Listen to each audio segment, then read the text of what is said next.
বিশ্বাস উঠে গেল তাদের।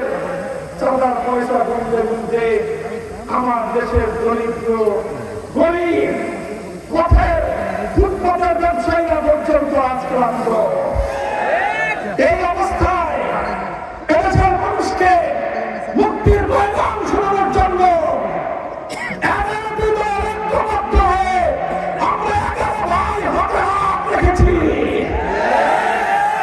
আমাদের এই ঐক্যের উদ্দেশ্য কোন ব্যক্তি দল বা জোটের ভাগ্য করা নয়। আমরা ঐক্য করেছি বাংলার 18 কোটি মানুষকে তাদের প্রাপ্য অধিকার বুঝিয়ে দেওয়ার জন্য। তাই আজ গোটা বাংলাদেশে অভূতপূর্ব জাগরণ টেকনাফ থেকে তেঁতুলিয়ায় যেই জাগরণ সৃষ্টি হয়েছে, ইনশাআল্লাহ আগামী 12ই ফেব্রুয়ারি ব্যাপক বিপ্লবের মাধ্যমে বাংলাদেশের রাজনীতি থেকে সন্ত্রাস এবং দুর্নীতি বিদায় গ্রহণ করবে। আশ্রয় গরিবরা, গরিব যারা আছেন, দেখা যায় যে কোনো কাজ না থাকলে চাকরি নাই, বাকরি নাই, কর্ম নাই, কিছু নাই, কোনো কিছু করতে না পারলে শেষ পর্যন্ত একজন গরিব মেহনতি মানুষ চিন্তা করে আর কোনো যখন উপায় নাই একটা রিক্সা নিয়ে রাস্তায় নেমে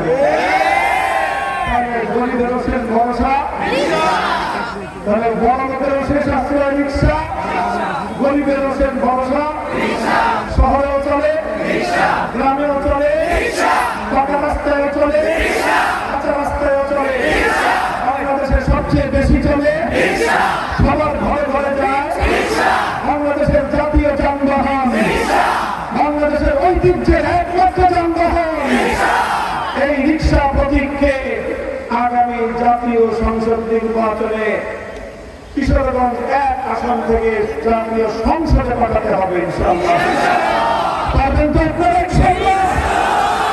মনে রাখতে হবে 12ই ফেব্রুয়ারি নির্বাচন অন্য সাধারণ 10টি নির্বাচনের মতো নয়।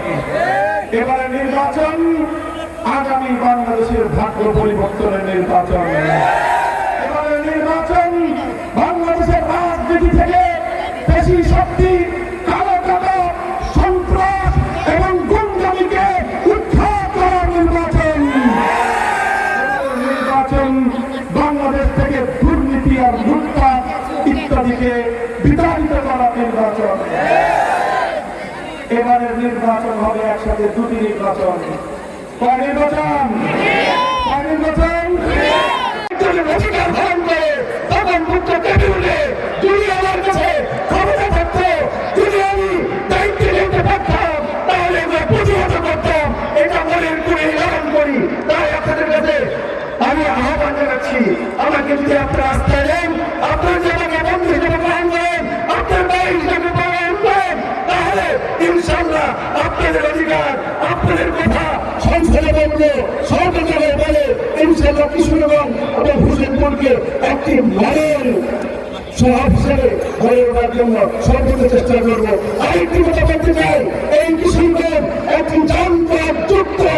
আমরা এই মাথা থেকে এই মাথা যেতে হলে অনেক সময় থেকে 2 ঘন্টা সময় লেগে যায়।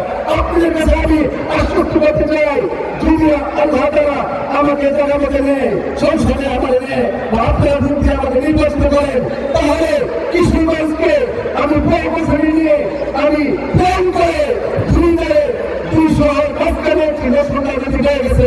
এই নরসুন্দা নদীকে একটি সুন্দর একটা কাঠামোর মধ্যে এনে ডান ডানে রাস্তা করে মাঝখানে পায়রাবার করে মধ্যে সম্পূর্ণ যাচাই করে এমন একটি শহর রূপান্তর করবো যে শহর দেখার জন্য অন্যান্য অঞ্চল থেকে আসবে। অত্যন্ত দুঃখের বিষয়।